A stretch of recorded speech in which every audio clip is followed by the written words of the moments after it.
amazing, Graham. Thank you.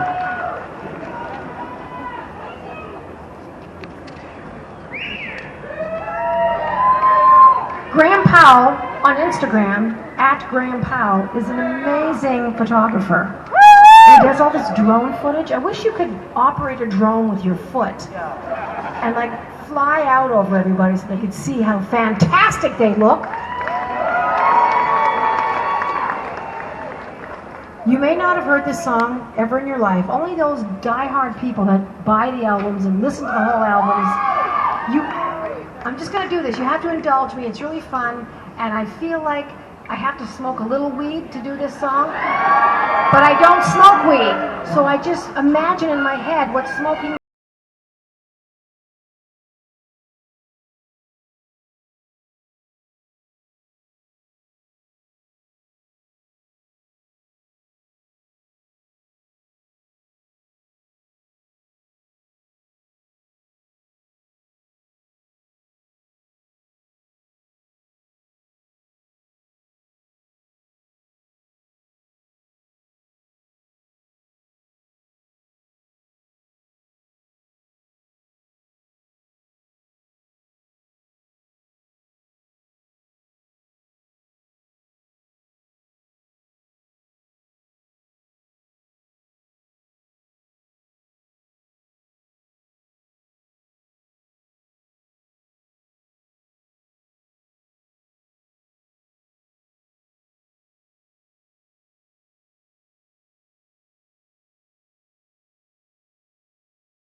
In the 90s, I was lucky enough to get a few songs placed into movies, but this one in particular I loved because the soundtrack was amazing. It's from my best friend's wedding.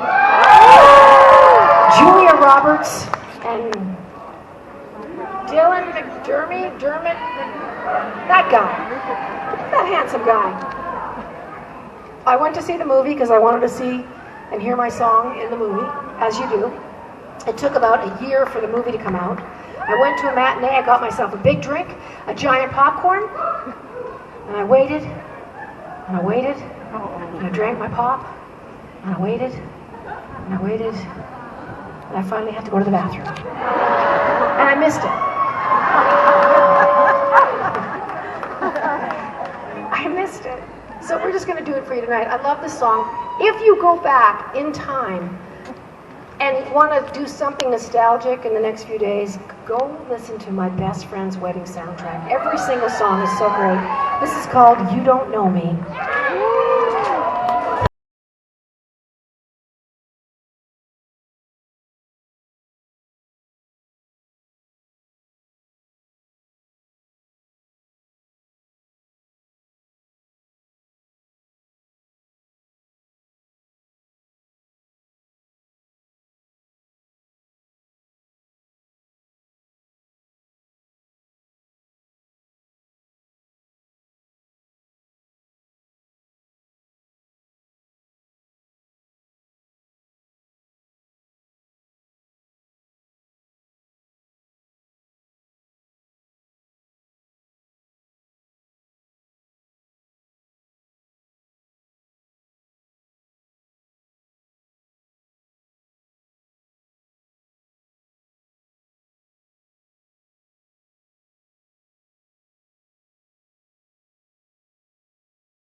I was going through the very challenging time with my mom and Alzheimer's. I wrote about it on Facebook a lot.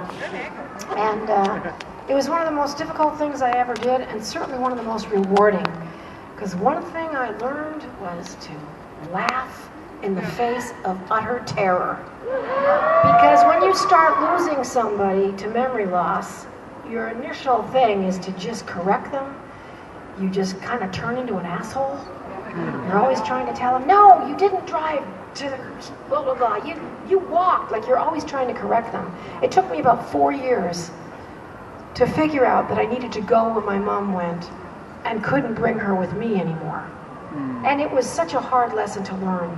But I did have a lot of laughs at her expense, and she would appreciate it, damn it.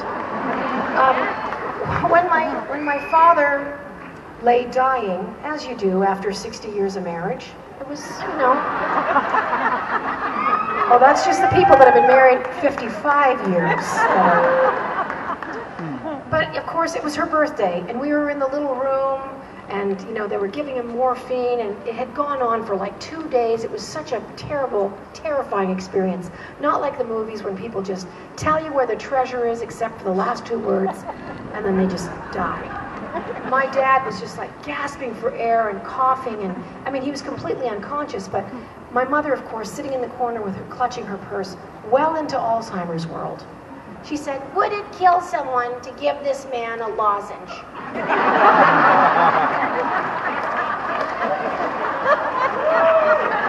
I'm like, I think we're past that point. When he passed away, there was no tears because, like I said, it was her birthday. She just said, "Well, he sure damn well put a damper on my birthday."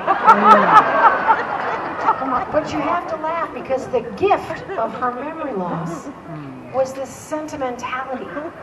And it was just like, okay, I guess we're going to go have cake.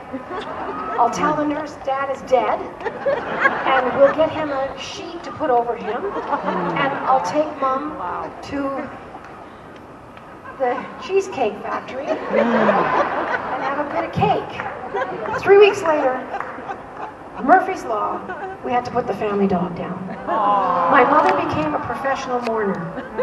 She was wailing like she was Italian. She was just it was crying and carrying on and kind of throwing herself on the couch and hands on head, and I'm just like, Mom, my God, you didn't really even cry when Dad died. Jan, I love the dog.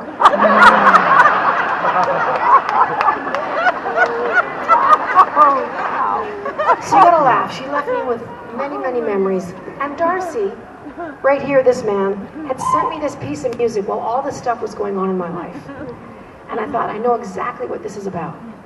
When my parents, they lived 100 yards across from me for about 10 years on my property. They built a little ranch house. And I could see them through the windows getting ready to go to bed. And they were both like really nuts at some point. The last couple of years, it was a nutty time over there. And I would kind of keep an eye on them just to make sure they weren't wandering around the yard. But I'd see the bedroom light go off, and I'd stand at my kitchen window, and then I'd see the yard light go on. And as I was growing up in rural Alberta, Mom always put the yard light on as soon as the sun went down. Because she just liked, well, I don't know if you kids are out or where you are, but I just like you to have a light out in the yard. So this is for my parents. This is also for anybody going through being a caregiver right now, to anyone with memory loss. It's really a tough journey. You can do it. You're stronger than you think you are. This is called Leave the Light On.